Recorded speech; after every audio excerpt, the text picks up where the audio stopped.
Assalamualaikum warahmatullahi wabarakatuh. Salam sejahtera untuk kita semua. Perkenalkan, nama saya Herfani Alia Raihan, NIM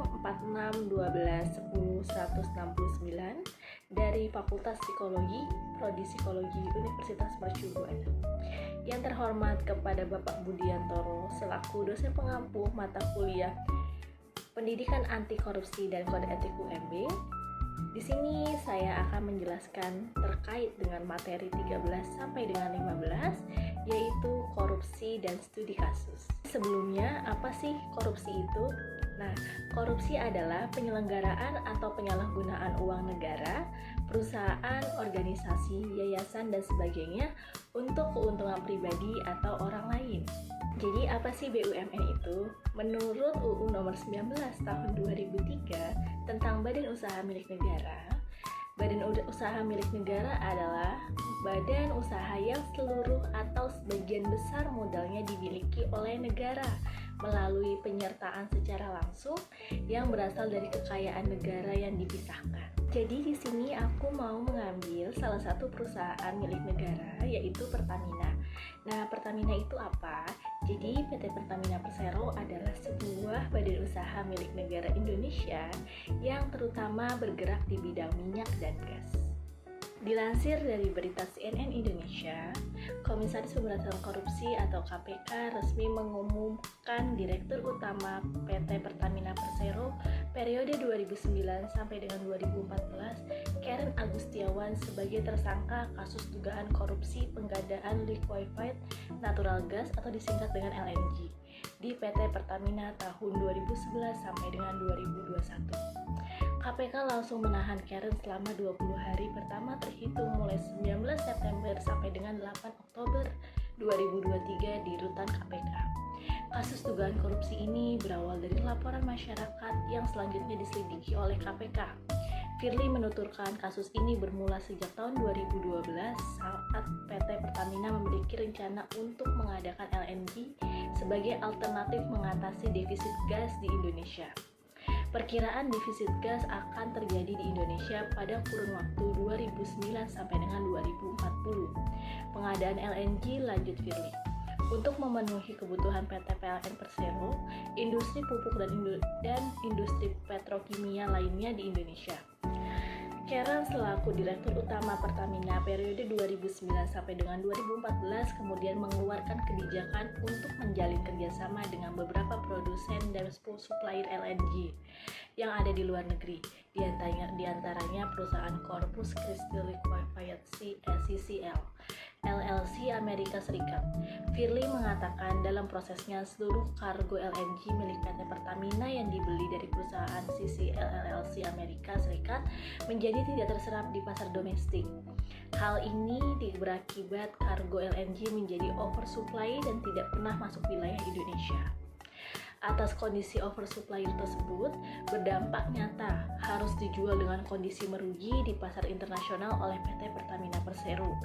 Berdasarkan perhitungan awal KPK, kasus ini disinyalir merugikan keuangan negara sejumlah sekitar 140 juta US dollar atau sekitar 2,1 triliun rupiah. Dengan ini KA dijatuhi hukuman yang berlaku di Indonesia, yaitu KA disangka melanggar pasal 2 ayat 1 atau pasal 3 Undang-Undang Republik Indonesia nomor 31 tahun 1999 tentang pemberantasan tindak pidana korupsi sebagaimana telah diubah dengan Undang-Undang Republik Indonesia nomor 20 tahun 2001 tentang perbuatan asas Undang-Undang Nomor 31 Tahun 1999 tentang pemberantasan tindak pidana korupsi pasal 55 ayat 1 KUHP. Adapun bunyi dari pasal 2 ayat 1 menyebutkan setiap orang yang secara melawan hukum melakukan perbuatan memperkaya diri sendiri atau orang lain atau suatu korporasi yang dapat merugikan keuangan negara atau perekonomian negara dipidana penjara dengan penjara seumur hidup atau pidana penjara paling singkat 4 tahun dan paling lama 20 tahun dan denda paling sedikit 200 juta dan paling banyak 1 miliar. Adapun pencegahan korupsi yang diterapkan oleh PT Pertamina Persero yaitu SMAP, SMAP adalah singkatan dari Sistem Manajemen Anti Penyuapan. Sistem manajemen yang dianggap terbaik dan dijadikan standar internasional untuk mengantisipasi praktek suap, menerapkan sistem komunikasi yang mewajibkan semua orang dalam suatu organisasi paham standar operating prosedur SMAP, terlaksananya kompetisi yang sehat dan objektif, dan yang terakhir memposisikan pemimpin sebagai role model pribadi yang berintegritas dan profesional. Berdasarkan Instruksi Presiden Nomor 10 Tahun 2016 tentang aksi pencegahan dan pemberantasan korupsi, Badan Standarisasi Nasional atau yang disingkat dengan BSN diberikan amanah untuk melakukan aksi inisiasi sertifikat sistem anti korupsi di Indonesia.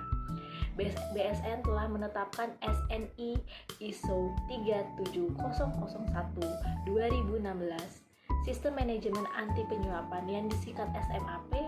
Penerapan standar ini akan membantu organisasi membangun, menerapkan, memelihara, dan meningkatkan program kepatuhan anti penyuapan atau anti korupsi. Nah, bagaimana sih sebenarnya upaya untuk mencegah korupsi dari lingkungan terkecil sendiri, yaitu pendidikan dan masyarakat? Nah, yang pertama, terapkan pendidikan mata kuliah khusus di universitas atau perguruan tinggi.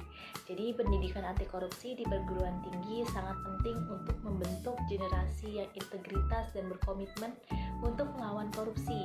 Korupsi dapat merusak tatanan sosial, ekonomi, dan politik suatu negara. Dan perguruan tinggi memiliki peran kunci dalam membentuk nilai-nilai anti korupsi pada mahasiswa.